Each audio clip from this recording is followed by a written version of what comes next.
Nora Premium Rubber floor coverings have a natural luster and don't need any artificial coatings, but they require periodic maintenance to prevent the accumulation of dirt and dust. While performing maintenance, always follow the general precautions in the Nora maintenance guidelines. All Nora rubber floors should be dust mopped or vacuumed periodically to remove dust and dirt, and wet mopped using a pH-neutral cleaning solution diluted as directed by the manufacturer. Allow a minimum dwell time of 10 minutes for the solution. Periodically, scrub Nora Mint floors thoroughly with a floor scrubber. Depending on the amount of soil, use a NoraPad 0 or 1, a light green 3M number 5000, or a blue number 5300 cleaning pad. Scrub Noraplan floors periodically with a light green 3M number 5000 or a blue number 5300 cleaning pad.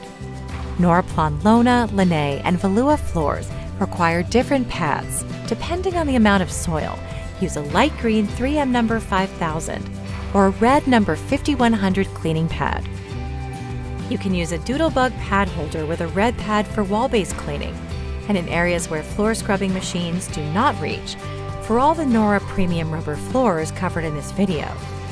Then, wet vacuum the soiled solution. Rinse the floor with clean water and allow to dry. To increase the shine, you can dry buff the floor with a white 3M number 4100 pad.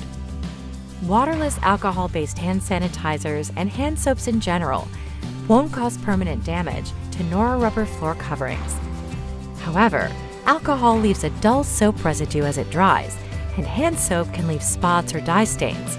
Some hand soap ingredients, such as ethanol and N-propane, can cause accelerated drying.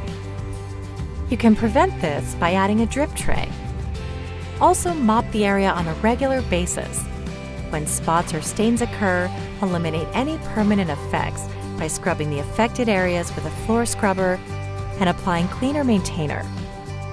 While ice melting products will not damage or alter the surface of Nora rubber floors, they will leave a white residue that's hard to remove by mopping. Apply an ice melting neutralizer to the floor with a mop, following the manufacturer's instructions. Allow a dwell time of 2 to 5 minutes. After the residue is neutralized, use a wet-dry vacuum or auto scrubber to clean and remove the residue. For large areas, use neutralizer with a daily cleaner.